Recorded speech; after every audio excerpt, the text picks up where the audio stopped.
হলিধলিকে পৰি অফিচলৈ গুচি গলো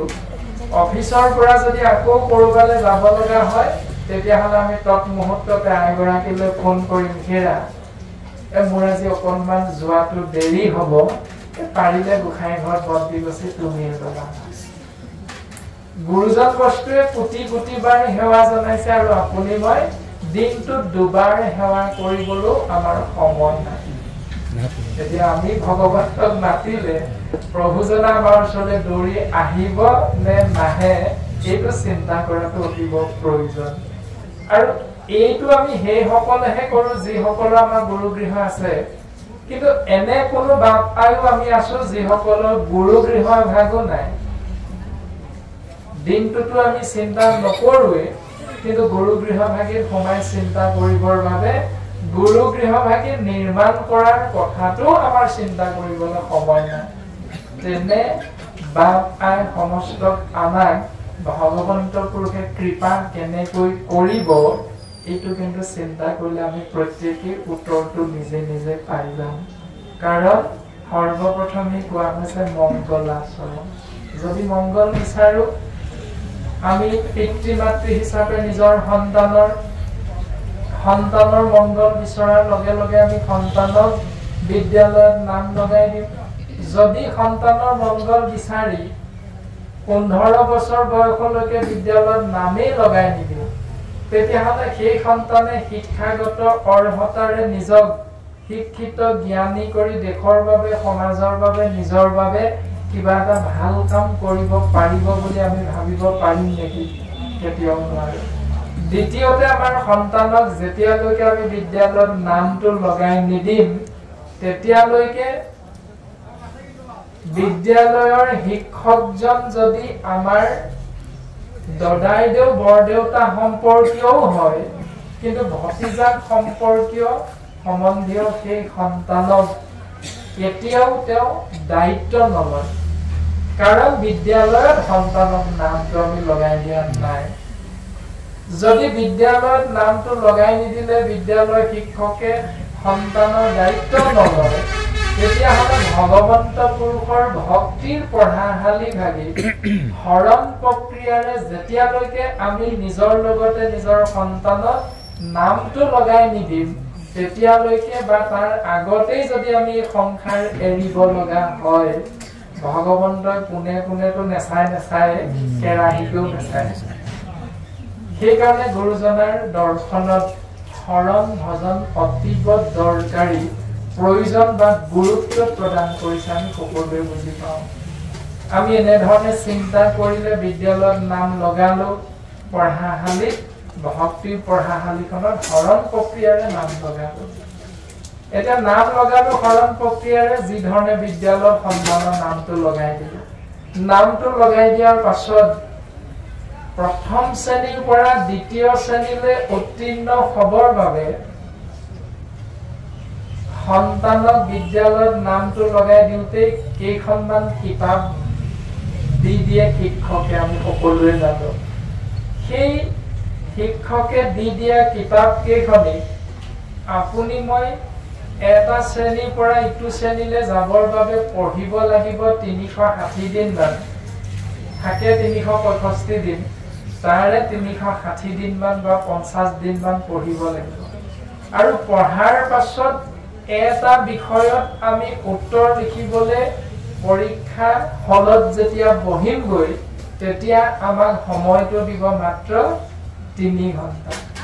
আৰু প্ৰশ্ন কাকতখনত নম্বৰটো দিব 100 নম্বৰ 3 ঘণ্টাত কৰিব পাৰিলে তাৰে আকৌ 3টা ভাগ কৰিছে যদি 30 নম্বৰ পায় তৃতীয় বিভাগ যদি 45 নম্বৰ পায় তেতিয়া দ্বিতীয় বিভাগ যদি 60 নম্বৰৰ পৰা ওপৰত পায় তেতিয়া প্ৰথম বিভাগ এতিয়া আমি তাক যদি চিন্তা কৰো 365 দিন থাকে এবছৰত ইটো শ্ৰেণীলৈ আমি উত্তীৰ্ণ হ'বৰ বাবে পঢ়িব লাগিব 360 দিন মান সময় পাম 3 ঘণ্টা প্ৰশ্ন নম্বৰ হ'ব 100 তেতিয়া আমি সকলোৱে বুজি পাওঁ যে ছাত্ৰানাং অধ্যয়নং তপ ছাত্ৰই অধ্যয়ন কৰাটো এখন তপস্যা যদি ছাত্ৰই তপস্যা হিচাপে অধ্যয়ন আশ্ৰয় নকৰে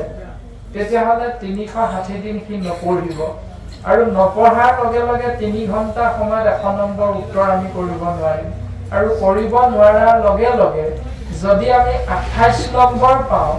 শিক্ষকজনৰ উপাধি যদি শইকীয়া বা বৈশ্য যদি 28 নম্বৰ পোৱা ছাত্ৰজনৰ উপাধি মহন্ত বা গোস্বামী তেতিয়া বৈশ্য বা শইকীয়া নামৰ শিক্ষকজনে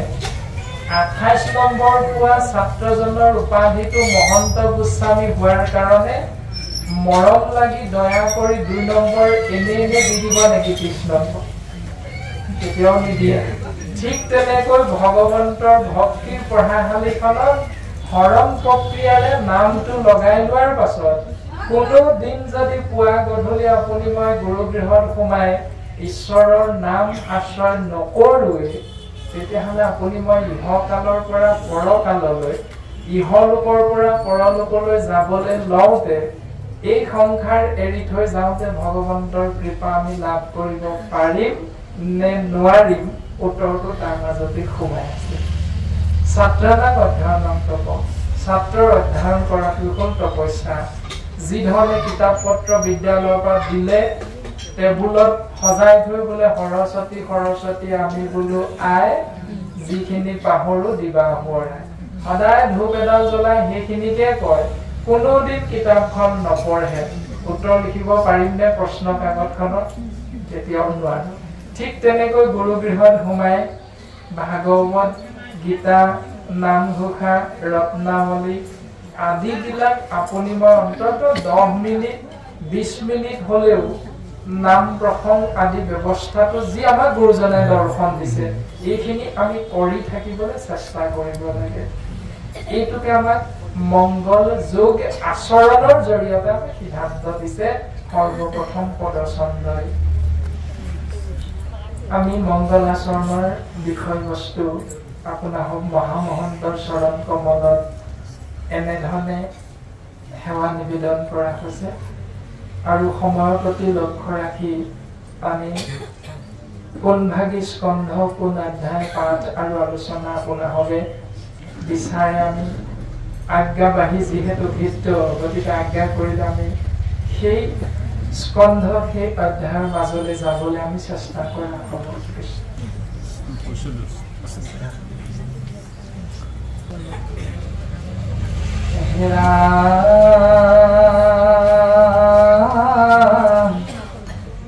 কৃষ্ণৰ সিদ্ধান্ত শুনি উদ্ধৱ মহন্ত কৰি কৰ জোৰ পুনৰপি পুছিলন্ত নমো নমো কৃষ্ণ কহিউক কৃপাময় তুমি বিনা কোনে মোৰ সেবিবে সংশয়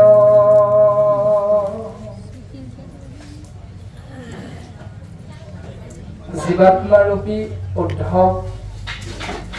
পৰমাত্মাৰূপী ইশতত্ব শ্ৰীকৃষ্ণ দুইজনৰ মাজত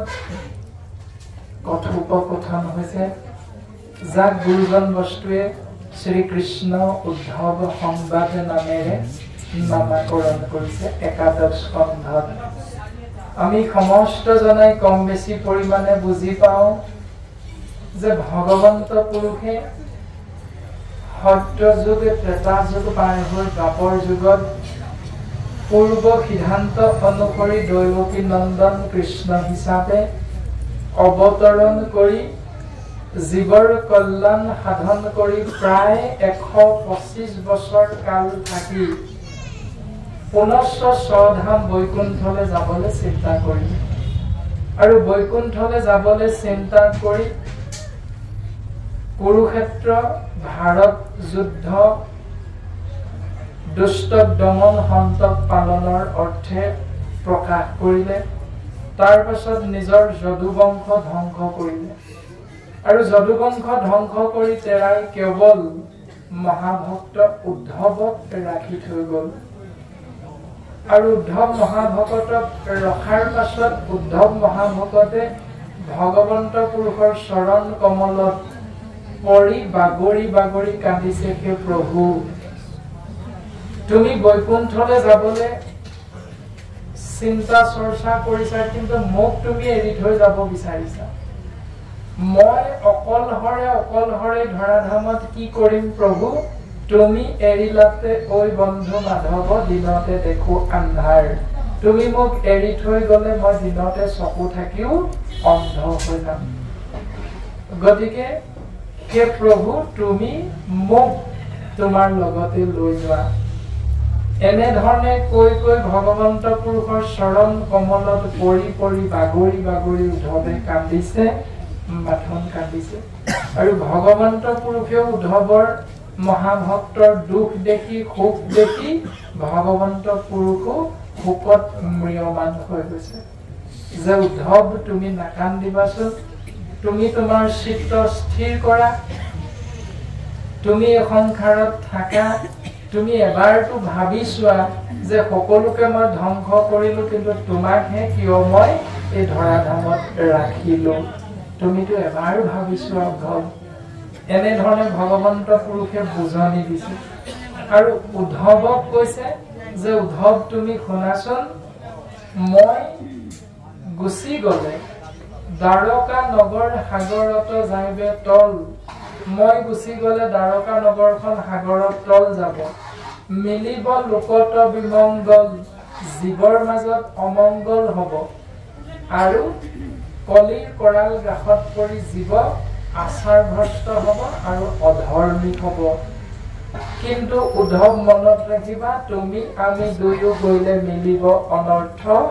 লুপ্ত হৈব জ্ঞান ইটো ভকতিৰ পন্থ কিন্তু তোমাক যদি মই মোৰ লগত লৈ গুচি যাওঁ উদ্ধৱ কলিৰ কৰাল গাখত পৰি অধোগতি হোৱা জীৱ কোনো কালেই পৰম গতিৰ দিশেৰে আগবাঢ়িব নোৱাৰিব উদ্ধৱ সেইকাৰণে তুমি কলিৰ কৰাল গাখৰ পৰা জীৱক উদ্ধাৰৰ কাৰণে মোৰ নিৰ্গুণ নাম শ্ৰৱণ কীৰ্তন প্ৰৱৰ্তায়া থাকা তুমি মোৰ নিৰ্গুণ নাম শ্ৰৱণ কীৰ্তন মহাভক্তি জীৱৰ মাজত প্ৰচাৰ কৰি থাকা উদ্ধৱ এনেধৰণে মহাভক্ত উদ্ধৱৰ আগত ভগৱন্ত পুৰুষে সিদ্ধান্ত দিছে বুজনি দিছে আৰু উদ্ধৱ তাতে অলপ আশ্বস্ত হৈ সন্তুষ্ট হৈ ভগৱন্ত পুৰুষৰ চৰণ কমলত সেৱা নিবেদন কৰিলে প্ৰভু তুমি যদি মোক নিনিয়া মোক এটা প্ৰশ্নৰ উত্তৰ লাগে বোলে কি প্ৰশ্নৰ উত্তৰ লাগে হে প্ৰাণ বন্ধু কৃষ্ণ বুলিও বুজাই ঋষি সমস্তৰ কিয় একমতি নাই হে প্ৰভু মোক তুমি বুজাই ক'ব লাগে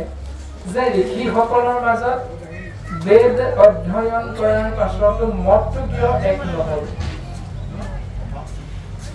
কেহু বোলে বেদে কবই জ্ঞানতেহে গতি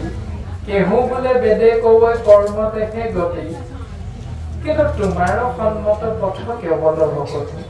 তুমি দেখোন কেৱল ভক্তি পথত জীৱৰ গতি হ'ব বুলি কৈছা আৰু বাকী সকল ঋষিমুনিয়ে বেদ অধ্যয়ন কৰি কৰ্ম মাৰ্গ আৰু জ্ঞান মাৰ্গৰ কথা কৈছে তাৰ মানে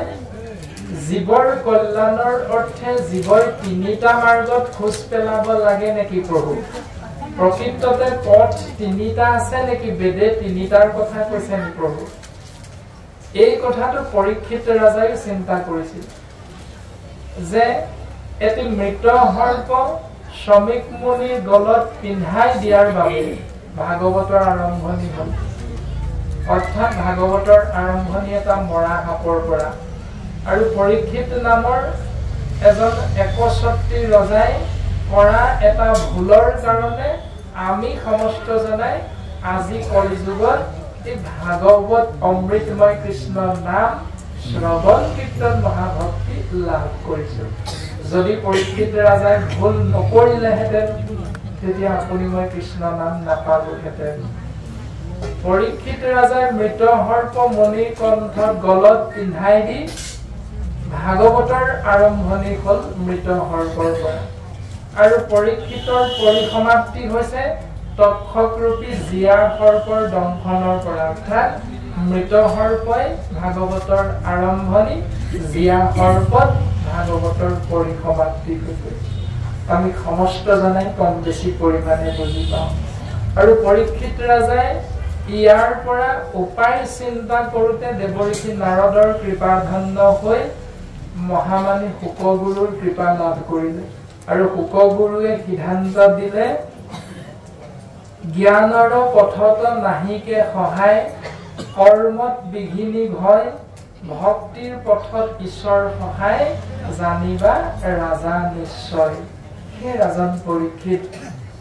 জ্ঞান মাৰ্গ আৰু কৰ্ম মাৰ্গত জীৱৰ কল্যাণ নাই, কেৱল ভক্তি মাৰ্গত জীৱৰ কল্যাণ সাধন হয়। এনেধৰণে সিদ্ধান্ত দিলে। আৰু বৰ্তমান মহাভক্ত উদ্ধৱেও সেই কথাটোকে জানিব বিচাৰিছে যে প্ৰভু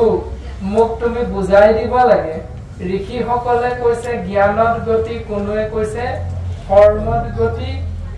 এই কথাকেইটা হেনো বেদে কৈছে। আৰু ইয়াকে মাধৱ গুৰুজনাই কি বুলি সিদ্ধান্ত দিলে, সমস্ত বেদান্ত সাৰ মহাভাগৱত শাস্ত্ৰ, ইহাৰ অমৃত ৰস পায়, পৰম সন্তোষে পান কৰিলে যিজনে তাৰ, অন্যত্ৰ ৰসত ৰতি নাই। তাৰমানে আজি আমি বেদ নাপাওঁ, মাধৱ গুৰুজনাই ইমান সুন্দৰভাৱে সিদ্ধান্ত দি দিলে যে সমস্ত বেদ বেদান্তৰ সাৰ হল মহাভাগৱত। অৰ্থাৎ ভাগৱত অধ্যয়ন কৰা মানে, ভাগৱত কৃষ্ণ নাম শ্ৰৱণ কৰা মানে সমস্ত দেৱ দেৱতা সন্তুষ্ট হৈ যায়। কৃষ্ণক পুজিলে পূজা সমস্তৰে হয়, পৃথকে পুজিলে পূজা কেহু নলয়। এক দেৱ একেও, একত্ৰিতে নাই কেও। ভাগৱত শ্ৰৱণ কৰা মানে, ভাগৱত কীৰ্তন কৰা মানে 4 বেদ, 14 শাস্ত্ৰ, 17 পুৰাণ জ্ঞান সেই ব্যক্তিজনৰ হৈ যায় বুলি শাস্ত্ৰই আমাক সিদ্ধান্ত দিছে। আৰু এই ভাগৱত মহাভক্ত উদ্ধৱে ভগৱন্ত পুৰুষক সুধিছে, সেই প্ৰভু তুমি মোক বুজাই দিব। আৰু ভগৱন্ত পৰমাত্মা ইক্ষতত্ত্ব কৃষ্ণদেৱে উদ্ধৱৰ আগত সিদ্ধান্ত দিলে, মাধৱে বুলন্ত হকি শুনিও সিদ্ধান্ত, সেই হকি উদ্ধৱ তুমি সিদ্ধান্ত শুনা, তোমাক মই কওঁ, তুমি মোৰ মহামিত্ৰ ভকত একান্ত। এতিয়া এই দুটা নীতি নিয়মৰ কথা ক'লে, এটা হল একান্ত ভকত, এটা হল পৰম বান্ধৱ। কাৰ হব লাগিব? একদেৱ একসেৱ। এই পৰম ব্ৰহ্ম সৰ্বশক্তিমান ঈশ্বৰ কৃষ্ণদেৱৰ যিজনা একান্ত সেৱক, যিজনা পৰম বান্ধৱ, এই দুটা নিৰ্দিষ্ট গুণ যি জীৱাত্মাৰূপী শৰীৰধাৰী মনুষ্যৰ লগত থাকিব, সেইজনাই সহজতে ঈশ্বৰ পুৰুষৰ কৃপা লাভ কৰিব পাৰিব। আৰু সেই কাৰণেহে ভগৱন্ত পুৰুষে উদ্ধৱক কলে যে মই সকলোকে এই পৰম তত্ত্ব নকওঁ, তুমি সুধিছা কাৰণে মই তোমাক কম এইটো নহয়, তোমাক মই এই কাৰণেই কম কাৰণ তুমি মোৰ মহামিত্ৰ, তুমি মোৰ একান্ত ভকত। এতিয়া আমি এই দুটাৰ মাজলৈ নিজকে লৈ যাবলৈ আমি চেষ্টা কৰিছো নাই? যদি কৰিছো তেতিয়াহ'লে দুৰাচাৰী অত্যাচাৰী কংসই যি ধৰণে খাওঁতে শুওঁতে উঠোতে বহোতে বাক্য বচনে খোজে কাটলে সকলোতে কোন কৃষ্ণকে দৰ্শন পাই আছিল, ঠিক তেনেধৰণে আপুনি ময়ো কৃষ্ণ তত্ত্বত সকলোকে দৰ্শন পাই থাকিম যদিহে আমি এনেধৰণে শাস্ত্ৰসন্মতে নীতি নিয়ম শৰীৰ অৰ্থাৎ কায় বাক্য মন চিত্তেৰে আশ্ৰয় কৰিব পাৰিম। আৰু ভগৱন্ত পুৰুষে সিদ্ধান্ত দিলে উদ্ধৱৰ আগত, মই বিনে ভকতে নিশ্চিন্তে কিছু জ্ঞান, ময়ো ভকতত পৰে নজানহো আন। মই বিনে ভকতে নিশ্চিন্তে কিছু জ্ঞান, তাৰ মানে ভক্ত প্ৰহ্লাদক হিৰণ্যকশিপুৱে ইমান অত্যাচাৰ কৰিলে, সেই অত্যাচাৰৰ সমস্তখিনি কথা আপোনালোকে জানেই। ইমান অত্যাচাৰ কৰাৰ পাছতো প্ৰহ্লাদক হিৰণ্যকশিপুৰে একো কৰিব নোৱাৰিলে ক্ষতি। কিয় নোৱাৰিলে? তাৰ উত্তৰ দিছে ভগৱন্ত পুৰুষে গুৰুজন বস্তুৱে কীৰ্তন গ্ৰন্থৰ জৰিয়তেও, যে যি কৰে মোক আশ, যিজনে মোৰ আশা কৰে, যিজন মোৰ চৰণলৈ আহে, মই কৰো তাৰ সৰ্বনাশ। মই তাক সৰ্বপ্ৰথমে সৰ্বনাশ কৰো। প্ৰমাণ প্ৰহ্লাদৰ সৰ্বনাশ কৰিছে। প্ৰমাণ প্ৰহ্লাদৰ নাতি বলিৰ সৰ্বনাশ কৰিছে। 2 পদ ভূমি যেতিয়া বামন স্বৰূপে ভগৱন্তই খুজিছিল 3 পদ ভূমি, তাৰে 2 পদ বলি ৰজাই দিব পাৰিল যদিও সমস্ত বলি ৰজাৰ পৰা কাঢ়ি লৈ গল। মানে যি কৰে মোক আশ, মই কৰো তাৰ সৰ্বনাশ।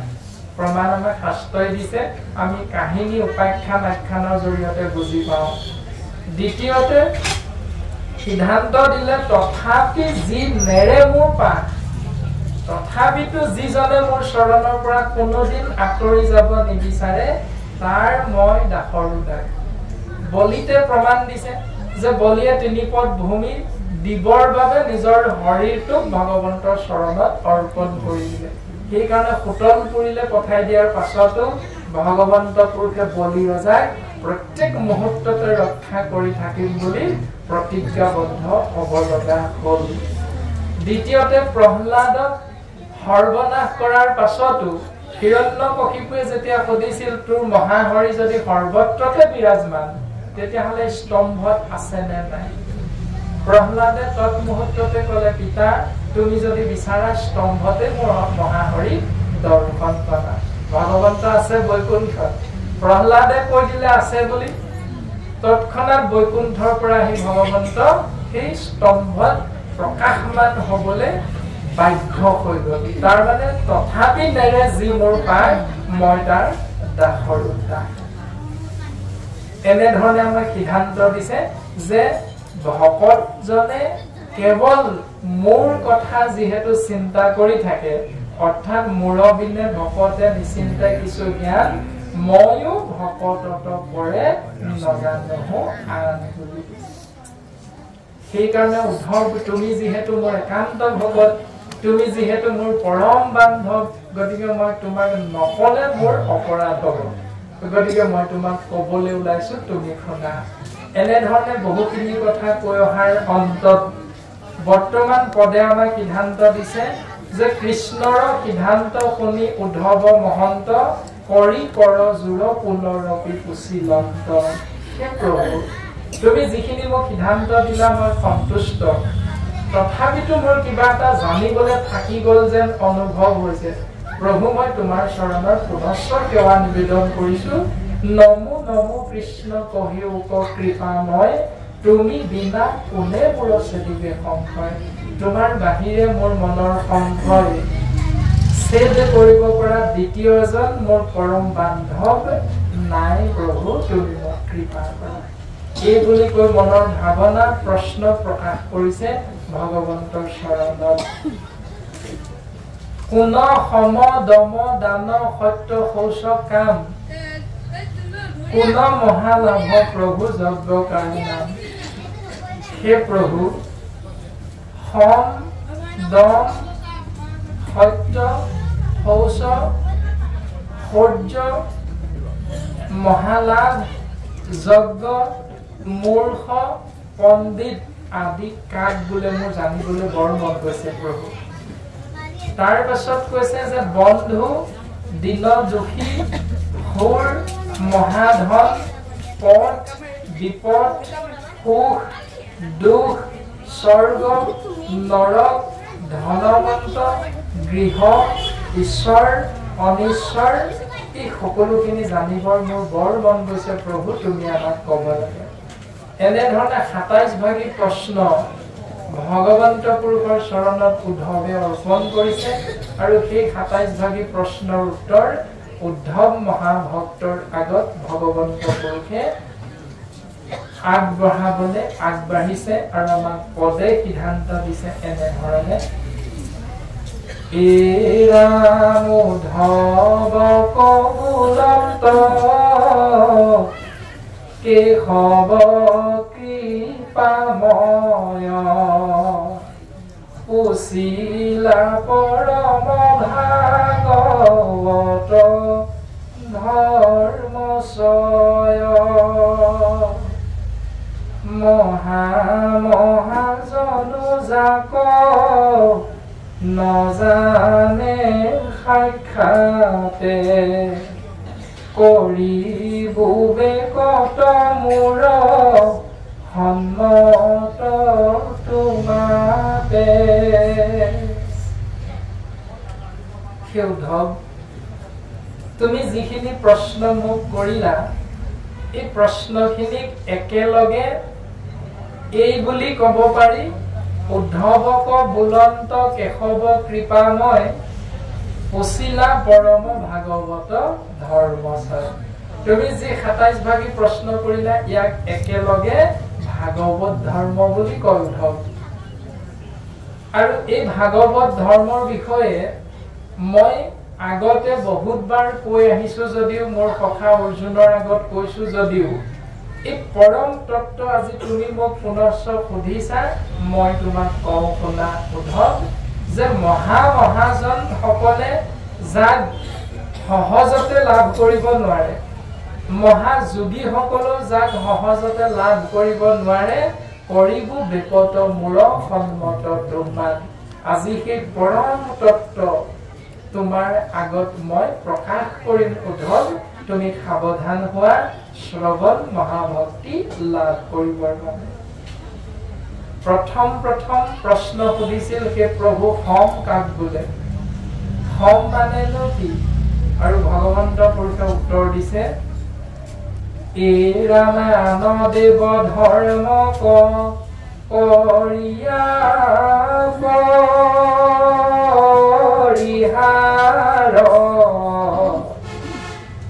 মত মাত্ৰ এক চিত্ত মতি